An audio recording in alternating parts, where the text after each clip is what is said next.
Ensemble avec nous là, côté gagnant, Leslie Voltaire, lui-même qui raboué Michel Martelly comme gang k'ap bay bandi zam dans pays qui gâté pays Jean Elia là. Et bien là, à côté, Michel lui-même ni bayon interview dans une grande chaîne télévision dans le pays la France. Et bien là, nous va le faire attendre pour plus de détails, pour plus d'informations. Et n'a tourné sous dossier DCPJ avec tout international là qui m'a pour mener enquête sous nèg k'ap bay bandi zam dans pays Michel Martelly. Pas de problème. À la police haïtienne est en train de combattre les gangs, non seulement dans la zone métropolitaine, surtout dans les hauteurs à Kinskov, et aussi dans l'Artibonite. Je pense que avec l'annonce du secrétaire d'État Marco Rubio, qui dit qu'ils vont continuer à financer la force multinationale, on a eu un apport de 200 Kenyans en plus, de 80 Salvadoreignes et de 150 Guatémaltèques. La police va refouler les gangs et on va arriver à les isoler. On nous avait promis 2500 troupes. Nous sommes en train de former des militaires et des policiers. Il y a 3 semaines, on a eu la graduation de 739 policiers en plus. On a un apport en matériel létal des États-Unis et de la France. Je pense que les gangs sont en train de reculer sur certains fronts. Ils attaquent sur d'autres fronts, mais je pense qu'on va avoir une sécurité beaucoup plus prononcée dans la zone métropolitaine. Monsieur le Président, vous parlez de cette mission internationale d'appui à la sécurité. Vous le dites, 800 hommes sur 2500 espérés, ça fait tout de même une très grande différence. Et pour l'heure, au risque de vous contredire, les gangs ne reculent pas. Les gangs ont reculé sur Delma 2, les gangs reculent dans l'Artibonite, ils attaquent sur d'autres fronts, et en plus, non seulement on a 8000 policiers, on a 1 200 000 soldats, et maintenant la force multinationale va augmenter. Et ces effectifs vous semblent nécessaires, suffisants en l'état? Ils ne sont pas suffisants. Je pense qu'on est en train de faire du lobby pour augmenter les effectifs, et la population s'est alliée à la police. Et ils ont commencé à faire des travaux de légitime défense sur les bandits. Et c'est une guerre qu'on a lancée. Et on a lancé un slogan de pacification du pays durant l'année 2025. C'est ce que vous avez dit il y a quelques jours. Et, vous pensez cet objectif tenable, Monsieur le Président? C'est totalement tenable. Je veux quand même en venir à la situation humanitaire, qui est dramatique.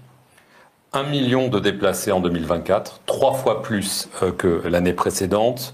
2 millions d'Haïtiens en situation d'insécurité alimentaire grave. L'ONU a lancé un appel de fonds pour 900 millions de dollars, mais on sait que les précédents appels n'ont pas été concluants. Est-ce que vous espérez de la communauté internationale, vous avez vu le Papa Rome, le président français ici à Paris, qu'elle va enfin se tenir réellement aux côtés des Haïtiens? Bon, je crois que le secrétaire d'État américain avait annoncé que le président Trump allait couper l'aide humanitaire, mais hier j'ai vu qu'ils se sont ravisés. Ils ne vont pas couper l'aide humanitaire.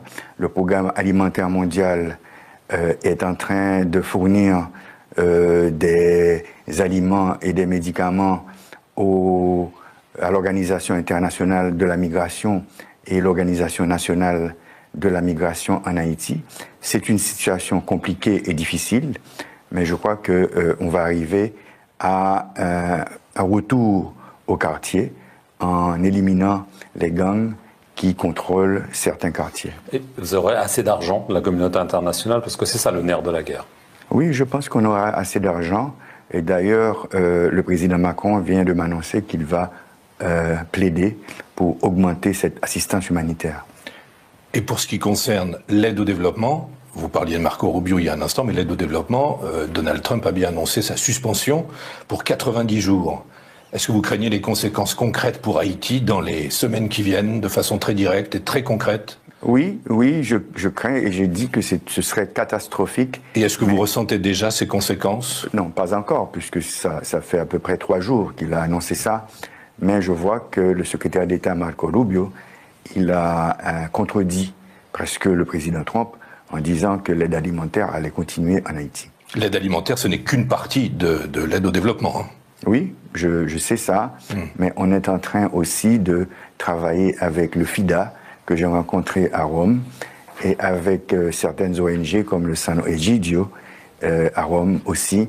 Et aussi, nous sommes en train de parler à la Banque mondiale, aux Nations Unies et à la Banque interaméricaine de développement pour augmenter cette aide au développement. Alors, il y a un autre sujet avec l'administration Trump, c'est celui des annonces par Donald Trump de la déportation massive d'illégaux. On estime qu'il y a environ 1,5 million d'Haïtiens aux États-Unis, 150 000 dans le cadre du programme appelé Système de protection temporaire.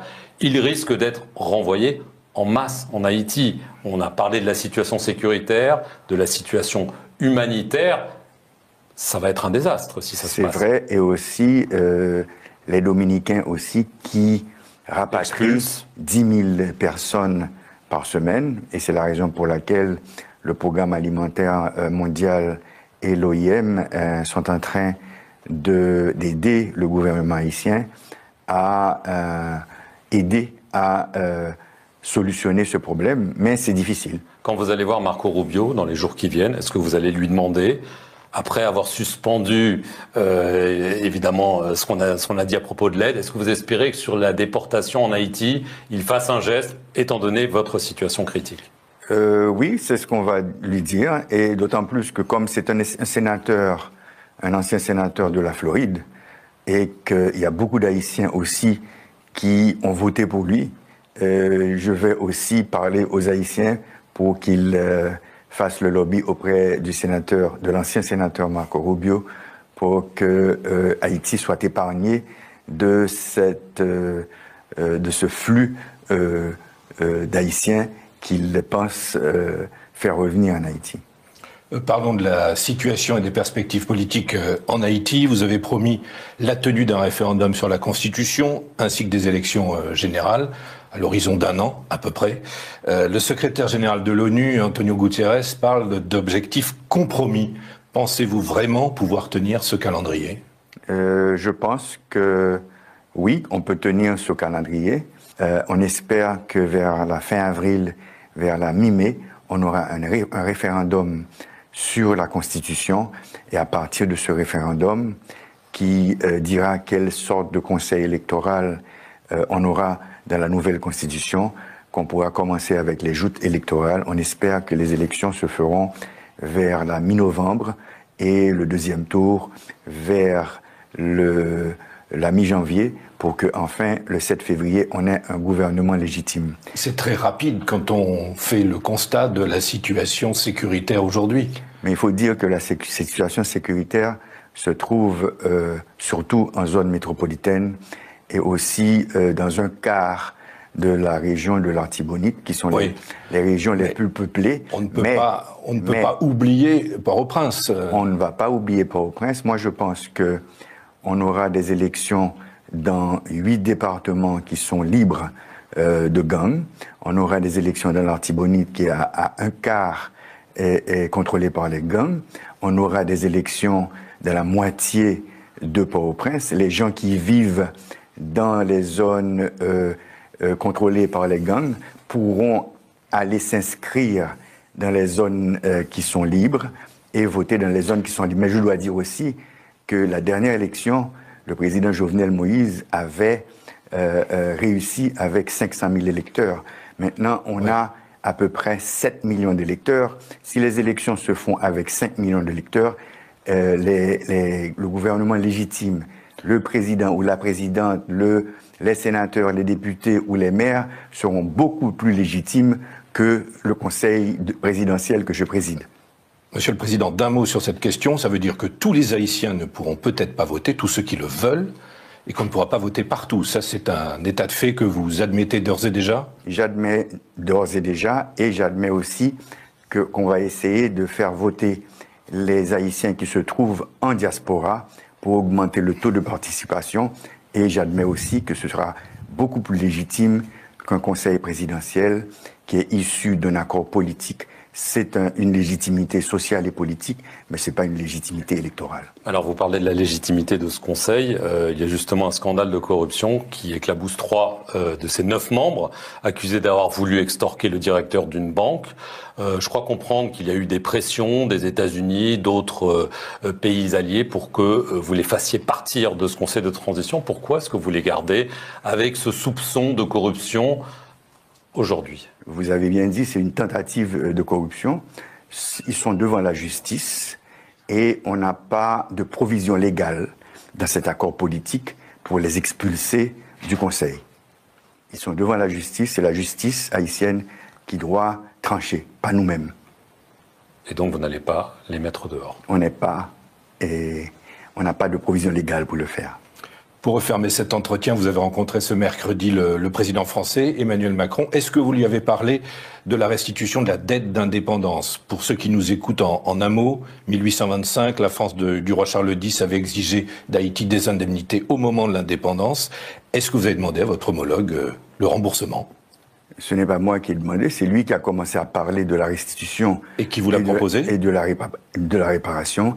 Et il a dit que le 17 avril, qui marquera le bicentenaire de cette rançon, il va faire une déclaration. Et vous pensez que ce sera une déclaration dans le sens d'une restitution? On parle de 525 millions d'euros? On n'a pas parlé d'argent, on a parlé de principe, d'une déclaration et qu'on va voir ensemble. Donc les relations sont bonnes aujourd'hui avec le président français? Voilà, mesdames et messieurs, nous entendez comment des questions t'as posées Leslie Voltaire. Bon, nous entendons des bagailles, c'est comme ça, situation y. Eh bien là, à côté, Michel Martelly a un problème. Ah oui, pas de mentir dans ça. Eh bien, c'est comme ça bagaille, mesdames et messieurs. Eh bien là, à côté, gagne situation pas facile. Eh bien, nous gagnons confrère nous Bousta, nous allons nous avec Bousta, pour parler nous plus de détails. Bousta, ouais bagaille, frère. Ouais comment pays a marché, frère. Bonsoir Boussa et bonsoir à tous internautes et auditeurs, auditrices Bousta John TV et moi content après-midi et pour me capable avec nous. Yes, Ralph, nous-mêmes tout. Moi-même, moins content parce que il y a des travaux, il y a des batailles, il y a des bagailles qui passé. Population obligée de comprendre et pour être capable de rentrer dans la bataille là, pour être capable de mieux comprendre la bataille là. Et selon même, est-ce qu'on senti que Haïti fini? Peuple haïtien n'a pas besoin de penser à l'autre Haïti. Selon même Ralph, comment penser et comment ouais? Et est-ce que peuple haïtien va être abandonné pour l'autre Haïti un jour? Avant que nous rentrions dans le dossier qui va le faire actualité dans le moment. Ralph. Et bon, et Bousta, c'est que c'est une très belle question. Et faut que moi dise que, en tant qu'humain, et nous pas fait en acier, c'est chair, c'est sang, c'est os, et qui fait nous. Donc, il y a des moments où on arrive, ou pas ouais monter, ou pas ouais descendre, et où on pense que porte délivrance là, li fermé, ou bien, et porte l'espoir, li fermé. Mais, je suis capable de dire que l'homme garde des quelques pays du continent africain là, je prends exemple comme Pyrénées qui c'est Burkina Faso avec le jeune Ibrahim Traoré, capitaine Ibrahim Traoré que me respecté et qui c'est plus grand modèle moins après Thomas Sankara et qui pas existé encore et physiquement mais qui toujours rêve lui aurait été là et philosophie lui toujours là et donc et il a continué. Mon cher, je regarde Bousta et je souhaite que internautes gardent ça très bien. Imaginez un pays comme Burkina Faso qui gagne un jeune capitaine de l'armée et burkinabé qui entré, qui conscient lui-même tout, qui depuis qu'il était dans l'armée, lui c'est ton victime. Même genre, police nationale là, je dis, conseil de net cap font série de actes, il faut rendre compte que c'est victime même système avec nous. Donc, monsieur, en tant qu'élément de l'armée, lui, ouais, toute humiliation et colonisateur étranger, comment, il pas jamais traité pour rien, et monsieur te font un discours comme ça, on l'aime d'attendre.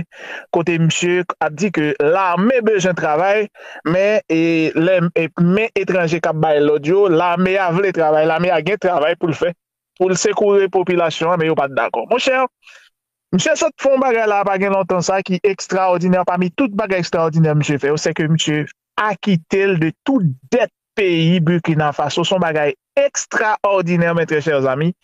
Monsieur arrivé payer 4,8 milliards de dollars de dette que Burkina Faso te gagné. Vous comprenez ça veut dire? Oui. Un pays où tu pensez que Burkina Faso, c'est missile, tu vas le tirer, il pas de missile. Vous pensez que c'est Goumel, tu vas le Goumel avec gros bras, non, il pas fait ça. Mais indépendance, quand vous allez, il paye parce que c'est parce que je dois ou qu'il faut 40 avec. Et puis, je paye.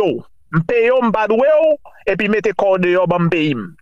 Haïti, gain espoir toujours pour cette question, c'est ça. Gain espoir parce que moi, je ne pas suspendre Goumen ou pas suspendre Goumen. L'autre monsieur Damio, pas suspendre Goumen de façon par eux. C'est le petit problème, nous ne pas comment pour nous entendre, nous. Mais tout le monde a Goumen. Donc, nous d'accord pour nous rejoindre, nous, pour nous mettre ego nous de côté. Pour nous bailler Haïti place livrée sous toute bagaille. Moi, c'est que Bousta a tellement d'espoir mon a saisi parce que pas oublier Boustam toujours dit nous c'est plus que 4,3 millions 4,4 millions haïtiens qui vivent dans le pays. Ça veut dire que Haïti est petit en dedans coup de pays qui pour capable et goumer pour changer Haïti.